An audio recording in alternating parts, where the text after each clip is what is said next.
여러분은 혹시 닌자들이 어떻게 그림자 같은 존재가 되고 전투에서 무적에 가까운 힘을 발휘했는지 생각해 보신 적 있으신가요? 그들의 무기 창고에는 수많은 치명적인 도구들이 있었는데요.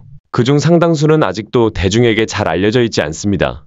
닌자의 무기란 단순히 힘을 과시하는 도구가 아니었습니다. 정밀함과 창의력, 이 두 가지가 결합된 결과물이었죠. 혹시 이 영상을 처음 보시는 분 계신가요? 그렇다면 구독과 알림 설정 부탁드려요.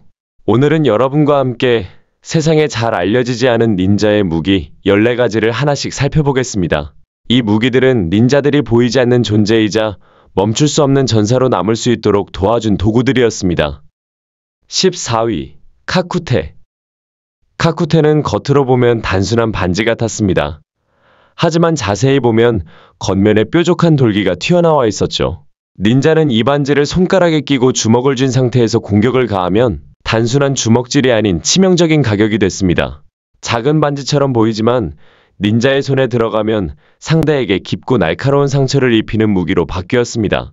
특히 닌자들은 인체의 급소와 압박점을 잘 알고 있었기 때문에 카쿠테를 이용해 한 번만 제대로 가격해도 큰 피해를 줄 수 있었습니다.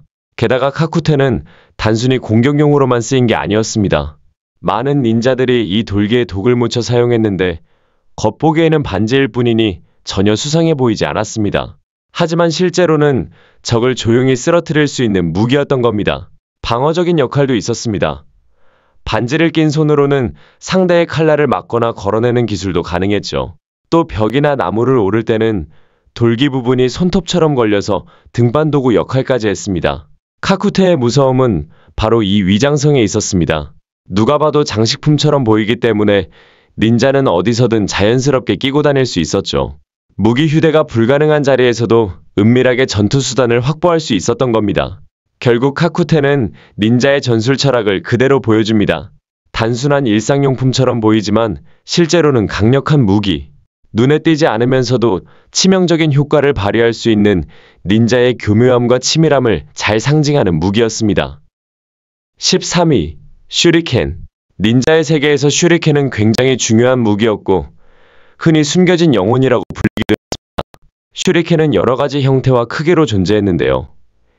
일반적으로 사람들은 이 무기를 단순히 죽이는 용도로만 알고 있습니다. 하지만 실제 목적은 상대를 혼란스럽게 하고 주의를 분산시키는 데 있었습니다. 슈리켄은 납작하고 날카로운 투척 무기인데 대중에게 가장 잘 알려진 형태는 여러 개의 뾰족한 끝을 가진 별 모양 표창, 바로 에라 슈리켄이었죠. 이 무기는 3개에서 8개 정도의 날을 가지고 있었고 각 날은 날카롭게 갈려있어 던졌을 때 상대에게 상처를 입히도록 설계되었습니다. 하지만 덜 알려진 또 다른 형태가 있었는데 바로 보슈리켄입니다. 이는 기다란 쇠막대기처럼 생긴 곧고 얇은 침 모양 무기였어요. 이 무기는 머리 위에서 던지거나 옆으로 던지거나 심지어 그냥 떨어뜨려 기습적으로 공격하는 등 다양한 방식으로 사용되었습니다. 닌자의 전략에서 가장 중요한 건 바로 기습 효과였습니다. 슈리켄은 크기가 작고 숨기기도 쉬워서 은밀한 임무에 아주 적합했죠. 하지만 단순히 크기가 작다고 쉬운 건 아니었습니다. 이 무기를 제대로 다루려면 상당한 기술과 훈련이 필요했습니다. 닌자들은 이를 위해 슈리켄술을 별도의 무술체계로 익혔는데 검술이나 활쏘기, 맨손 전투와 함께 필수 훈련 과정이었습니다. 대부분의 슈리켄은 독을 바르지 않았지만 역사 기록에 따르면 닌자들은 때때로 흙 속 세균, 독초, 동물의 독 등을 슈리켄 날에 묻혀 상처를 감염시키기도 했습니다. 그리고 슈리켄은 단순히 던지는 무기만은 아니었습니다. 근접전에서는 찌르거나 상대의 공격을 막는 무기로도 쓸 수 있었고 심지어 벽에 박아두고 발 디딤용으로 삼아 벽을 타고 오르는 데 활용되기도 했습니다. 이처럼 슈리켄은 그 단순한 형태 속에 수많은 활용도를 가진 무기였습니다. 닌자의 창의적이고 전략적인 사고방식을 그대로 보여주는 상징 같은 무기라고 할 수 있죠. 12위, 시노비지에. 시노비지에는 겉으로 보면 그저 평범한 지팡이에 불과했습니다. 하지만 그 안에는 언제든 꺼내 쓸 수 있는 숨겨진 칼날이 들어있었죠.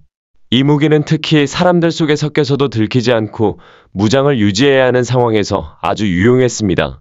보통 사람들의 눈에는 그냥 노인이나 행인의 지팡이처럼 보였기 때문에 닌자는 아무 의심도 받지 않고 이 무기를 휴대할 수 있었습니다.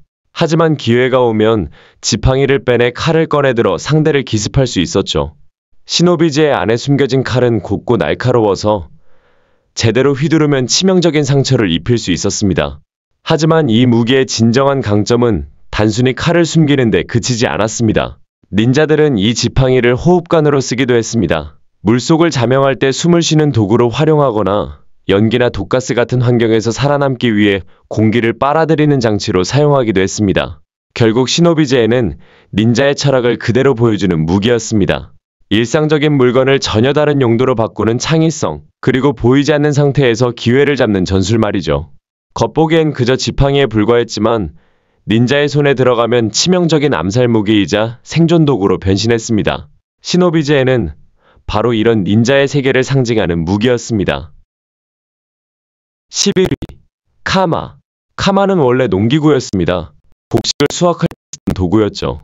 하지만 닌자의 손에 들어가면 이 단순한 농기구는 곧바로 치명적인 전투 무기로 변했습니다.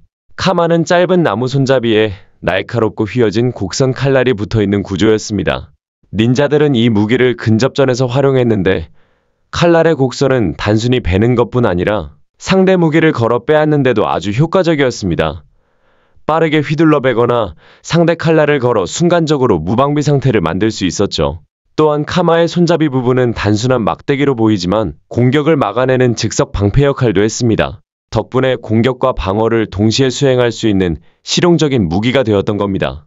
카마가 닌자에게 특히 유리했던 점은 위장성이었습니다.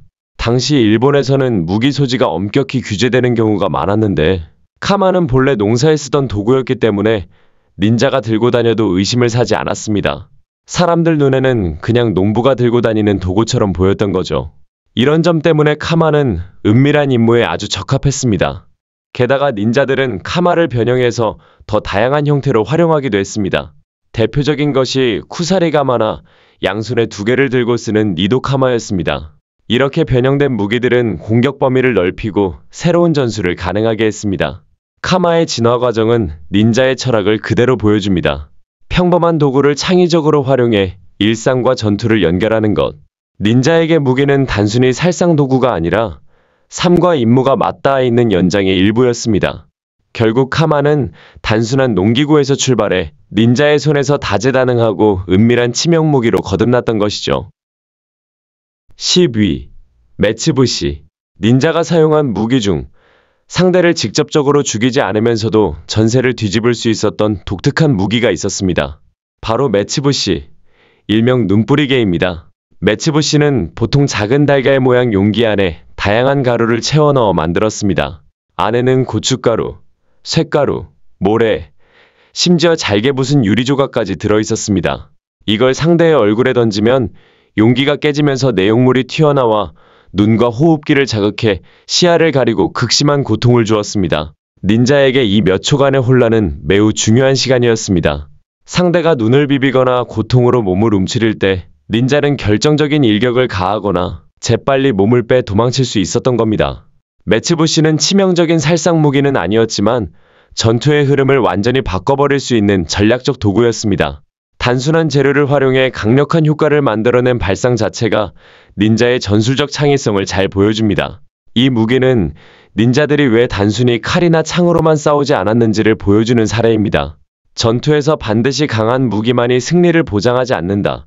때로는 교묘한 혼란과 두려움이 전세를 결정한다는 닌자의 철학이 바로 메츠부시에 담겨 있었던 것이죠. 9위. 우타. 우타는 닌자의 무기 중에서도 단순해 보이지만 굉장히 실용적인 무기였습니다. 사실 이 무기는 닌자들만 사용한 건 아니고 사무라이나 당시의 법집행관들도 흔히 사용하던 도구였어요. 하지만 닌자의 손에 들어가면 훨씬 더 전략적인 무기로 변했습니다. 우타는 보통 길이 약 45cm 정도의 쇠막대기로 만들어졌습니다. 단순히 막대기처럼 생겼지만 한쪽 부분에는 갈고리 모양의 돌기가 달려 있었죠. 이 돌기 덕분에 우타는 단순한 타격용 무기에서 훨씬 더 다재다능한 무기로 변했습니다. 전투에서 우타는 주로 상대의 공격을 막아내거나 비껴내는 방패 같은 역할을 했습니다. 특히 갈고리 부분은 상대 무기를 걸어 빼앗는 데 탁월했죠. 닌자가 순간적으로 칼날을 걸어 고정시킨 뒤 무장을 해제시키는 장면을 떠올리면 이해가 쉬울 겁니다. 하지만 방어만 하는 무기는 아니었습니다. 끝이 뾰족하게 되어 있어서 기습적으로 찌르기 공격을 가하면 상대의 약점을 노려 치명적인 피해를 입힐 수도 있었어요. 닌자들이 인체의 급소를 잘 알고 있었던 만큼 우타는 충분히 치명적인 무기로 변할 수 있었습니다. 게다가 우타는 전투 이외에도 여러 용도로 쓰였습니다. 갈고리로 옷이나 장비를 잡아당길 수도 있었고 등반할 때 발판처럼 활용되기도 했습니다. 단단한 금속 구조 덕분에 작은 장벽을 부수거나 지렛대처럼 힘을 전달하는 도구로도 활용됐습니다. 무엇보다 우타는 외형이 당시 관청 무기와 비슷해서 들고 다녀도 수상하지 않았습니다. 즉, 닌자가 무장을 하고도 눈에 띄지 않게 움직일 수 있는 장점이 있었던 겁니다. 우타를 제대로 다루려면 단순한 힘이 아니라 거리 감각, 타이밍, 신체 움직임에 대한 이해가 필요했습니다. 숙련된 닌자가 우타를 쥐면 그 단순한 쇠막대기는 강력한 전략 무기로 바뀌었습니다. 8위, 테코카기. 테코카기. 흔히 손톱발톱 무기라고 불리는 이 도구는 닌자의 무기 중에서도 가장 원초적이고 공격적인 성격을 보여줍니다.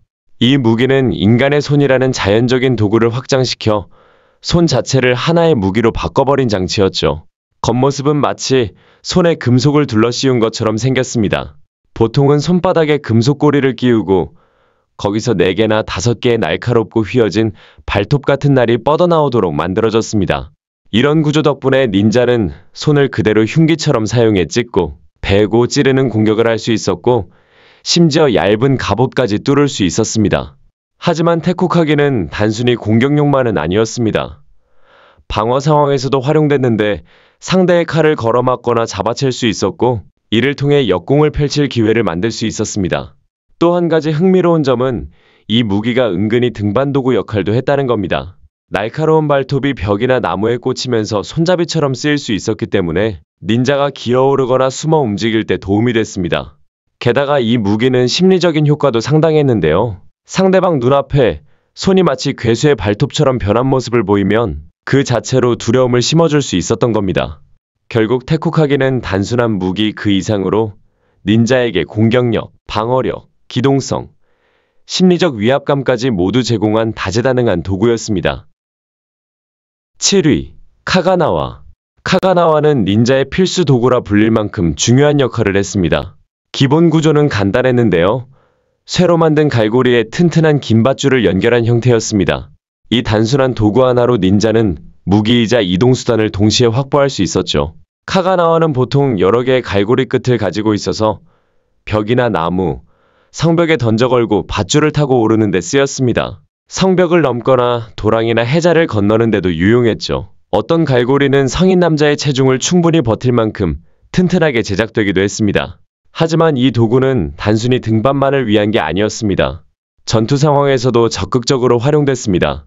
갈고리를 휘둘러 상대를 가격하면 큰 상처를 입힐 수 있었고 밧줄을 이용해 상대 무기를 휘감아 빼앗거나 움직임을 묶어버릴 수도 있었습니다. 흥미로운 점은 닌자들이 카가나와를 물속에서도 활용했다는 기록이 있다는 겁니다. 닌자들은 수영 실력으로도 유명했는데 물살이 센 곳에서는 갈고리를 던져 바위에 고정해 몸을 지탱하거나 작은 배를 붙잡아두는 용도로 쓰기도 했습니다. 결국 카가나와는 닌자 철학을 그대로 보여주는 도구였습니다. 한 가지 도구를 여러 용도로 활용하고 창의적으로 변형시켜 사용하는 능력 말이죠. 공격, 방어, 이동, 심지어 생존까지. 닌자에게 카가나와는 없어서는 안 될 만능 도구였습니다. 6위, 마키비시. 마키비시는 닌자의 무기 중에서도 아주 독특한 존재였습니다. 이 무기는 상대를 직접 죽이기보다는 움직임을 방해하고 혼란을 주는 데 초점이 맞춰져 있었죠. 겉모습은 작은 4갈래 쇠별처럼 생겼습니다. 어떤 방향으로 땅에 떨어져도 항상 한쪽 뾰족한 끝이 위로 향하게 설계되어 있었어요. 보통은 쇠로 만들었지만 때로는 단단하게 가공한 식물 재료로도 제작됐습니다.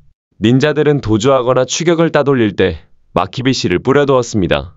그러면 적이 밟는 순간 발에 깊은 상처를 입었고 심지어는 말이나 말발굽에도 치명적인 피해를 줬습니다. 이 덕분에 추격자들의 속도를 늦추거나 아예 방향을 바꾸게 만들 수 있었죠. 마키비시의 무서움은 단순한 상해뿐만이 아니었습니다. 밟을까 두려워하는 심리적 압박만으로도 적의 사기와 집중력을 무너뜨렸습니다. 전투에서는 이런 작은 두려움이 곧 큰 패배로 이어지곤 했습니다. 즉, 마키비시는 닌자가 전장을 단순히 칼과 창으로 싸우는 곳이 아니라 심리전의 무대로 바꿔버리는 도구였습니다. 보이지 않는 공포를 만들어내고 언제 어디서든 상황을 자신에게 유리하게 바꿀 수 있었던 것이죠. 오늘날에도 마키비시는 영화나 게임에 자주 등장하면서 닌자의 상징적인 무기로 남아 있습니다. 심지어 현대의 개인 방어용 장치에도 그 원리가 활용되고 있죠. 단순한 쇠조각일 뿐인데 닌자의 손에 들어가면 상대를 멈추게 하고 공포를 심는 무기로 거듭난 겁니다. 5위, 유미. 유미는 닌자의 무기 중에서도 특별한 위치를 차지했습니다. 단순한 활이 아니라 일본 전통의 비대칭 긴 활로 닌자의 훈련에서 아주 중요한 무기였죠. 유미는 보통 사람 키보다 훨씬 더 큰 크기였고 대나무, 나무, 가죽을 조합해서 만들었습니다.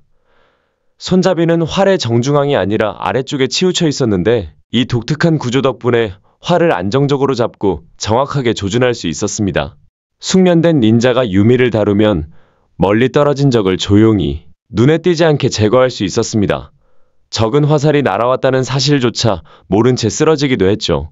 하지만 유미는 단순히 공격용만은 아니었습니다. 닌자들은 활을 암호 전달 수단으로 쓰기도 했습니다. 예를 들어 화살이 날아가는 궤적이나 벽이나 나무에 박히는 소리 자체가 약속된 신호가 되어 멀리 떨어진 동료 닌자들에게 메시지를 전달할 수 있었던 겁니다.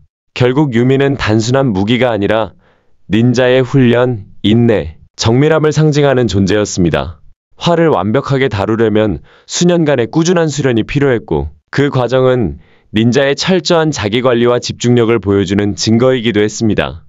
유미는 바람을 타고 날아가는 화살처럼 보이지 않는 죽음의 속삭임을 전하는 무기였습니다. 4위, 치코로. 닌자의 무기 중에서도 잘 알려지지 않은 것 가운데 하나가 바로 치코로라는 장치입니다. 이 무기는 목에 걸 수 있도록 만들어진 가죽이나 금속띠 뒤쪽에 작은 칼날을 숨겨둔 형태였어요. 겉으로 보면 그냥 장신구 같았지만 사실은 언제든지 꺼내 쓸 수 있는 암살용 무기였던 겁니다. 치코로의 칼날은 보통 면도날처럼 날카롭게 갈려 있어서 상대의 목이나 얼굴, 복부 같은 급소를 겨냥해 빠르게 베거나 찌르도록 고안됐습니다. 크기가 작고 은밀하게 숨길 수 있었기 때문에 상대가 일부러 수색하지 않는 이상 발견하기가 거의 불가능했습니다. 그래서 특히 눈에 띄지 않아야 하는 임무에서 요긴했죠. 이 무기를 제대로 다루려면 단순한 힘만으로는 부족했습니다. 상대의 급소와 인체 구조에 대한 깊은 이해가 필요했어요. 그래야 단 한 번의 움직임으로도 치명적인 타격을 줄 수 있었으니까요. 또 역사 기록에 따르면 어떤 닌자들은 이 칼날에 독을 발라 치명성을 더하기도 했습니다. 치코로는 그 자체로 닌자의 전투 철학을 잘 보여주는 무기였습니다. 은폐, 기습, 효율성, 이 세 가지를 모두 갖추고 있었죠. 그림자 속에서 움직이던 닌자에게 이처럼 작은 무기 하나가 생사의 갈림길을 좌우할 수 있었습니다. 3위, 쿠사리가마. 쿠사리가마는 닌자의 무기 중에서도 가장 눈에 띄는 무기 중 하나였습니다. 이름 그대로 낫과 쇠사슬이 합쳐진 형태인데요. 한쪽 끝에는 날카롭고 휘어진 낫이 달려 있었고 다른 쪽에는 쇠사슬 끝에 무거운 쇠덩이가 매달려 있었습니다. 이 무기는 닌자에게 근접전과 원거리 공격을 동시에 가능하게 해주는 치명적인 조합이었습니다. 낫 부분은 가까운 거리에서 베고 찌르는 데 최적화되어 있었고 쇠사슬과 쇠덩이는 멀리 있는 적을 가격하거나 적의 무기와 팔다리를 휘감아 무력화시키는 데 쓰였죠. 쿠사리가마의 가장 무서운 점은 예측 불가능성이었습니다. 능숙한 닌자의 손에 들어가면 낫과 사슬을 번갈아 쓰며 상대의 허점을 끊임없이 노릴 수 있었기 때문에 방어하기가 거의 불가능했습니다. 상대가 가까이 오면 낫으로, 거리를 두면 사슬로 공격했으니 어떤 상황에서도 위협적일 수밖에 없었죠. 하지만 이 무기를 다루는 건 결코 쉽지 않았습니다. 쇠사슬은 자유롭게 휘날리는 만큼 다루는 사람이 제대로 통제하지 못하면 자기 자신을 다치게 할 위험도 컸습니다. 그래서 쿠사리가마를 제대로 쓰려면 상당히 오랜 훈련과 고도의 집중력이 필요했습니다. 그럼에도 불구하고 한번 제대로 다루게 되면 쿠사리가마는 여러 명의 적을 동시에 상대할 수 있는 무기가 되었고 닌자의 전술적 천재성을 잘 보여주는 상징 같은 무기였습니다. 2위, 교케스 쇼게. 교케스 쇼게는 이름 그대로 산과 들을 달린다라는 뜻을 가진 무기로 닌자의 다재다능함을 대표하는 도구였습니다. 구조를 보면 양날이선 칼날과 함께 갈고리 모양의 칼날이 달려있고 여기에 긴 밧줄이 연결되어 있습니다. 밧줄 끝에는 쇄골이나 무거운 쇳덩이가 달려 있었죠. 이 무기는 여러 가지 방식으로 활용될 수 있었습니다. 칼날 부분은 가까이 붙은 적을 베거나 찌르는 데 쓰였고, 갈고리 모양은 적의 무기를 걸어 빼앗거나 제압하는 데 탁월했습니다. 밧줄은 대략 몇 미터 정도 길이가 있었는데 이를 이용해 상대를 묶거나 무기를 빼앗는 기술을 펼칠 수 있었죠. 또 밧줄 끝에 무거운 쇳덩이는 멀리 던져 상대를 가격하거나 심지어는 주의를 분산시키는 용도로도 쓰였습니다. 상황에 따라 밧줄을 던져 나무나 벽에 걸고 등반 도구로도 활용할 수 있었으니 정말 다용도 무기였습니다. 하지만 교케스 쇼게를 다루는 건 결코 쉬운 일이 아니었습니다. 밧줄과 칼, 갈고리가 결합된 복합 무기였기 때문에 숙련되지 않으면 스스로 다칠 위험이 있었죠. 그래서 닌자들은 이 무기를 자유자재로 다루기 위해 오랜 훈련을 거듭해야 했습니다. 그럼에도 불구하고 이 무기는 닌자 철학의 핵심을 잘 보여줍니다. 한 가지 도구로 수많은 기능을 수행하고 순간순간 상황에 맞게 활용하는 능력 말이죠. 교케스 쇼게는 닌자의 기발한 전술과 유연한 사고를 그대로 상징하는 무기였습니다. 1위, 후키야. 즉, 사바카네라고도 불린 이 무기는 닌자의 은밀함과 정밀함을 잘 보여주는 도구였습니다. 겉으로는 단순한 가느다란 대나무관에 불과했지만 이를 통해 닌자는 작은 화살이나 침 같은 발사체를 불어쏠 수 있었죠. 겉보기엔 단순해 보이지만 그 효과는 무시할 수 없었습니다. 잘 겨냥한 한 발은 경비병을 조용히 무력화시키거나 적의 시선을 다른 데로 돌리는 데 충분했거든요. 특히 후키야의 강력함은 독을 이용했을 때 극대화됐습니다. 닌자들은 화살촉에 여러 종류의 독을 발랐는데 어떤 건 즉사에 가깝게 만들었고 어떤 건 병에 걸린 것처럼 증상을 일으켜 의심을 피하게 했습니다. 또 어떤 독은 상대를 잠시 실명 상태로 만들기도 했습니다. 흥미로운 건 후키야가 단순히 무기로만 쓰인 게 아니라는 점입니다. 예를 들어 물속에서 숨 쉴 때 호흡관처럼 쓰기도 했고 멀리 있는 적을 몰래 관찰하는 간이 망원경 역할을 하기도 했습니다. 즉, 후키야는 단순한 대나무관이 아니라 닌자의 전술과 철학을 담은 다재다능한 무기였습니다. 눈에 잘 띄지 않으면서도 정확한 순간에 치명적인 결과를 만들어내는 그야말로 닌자의 상징 같은 도구였죠.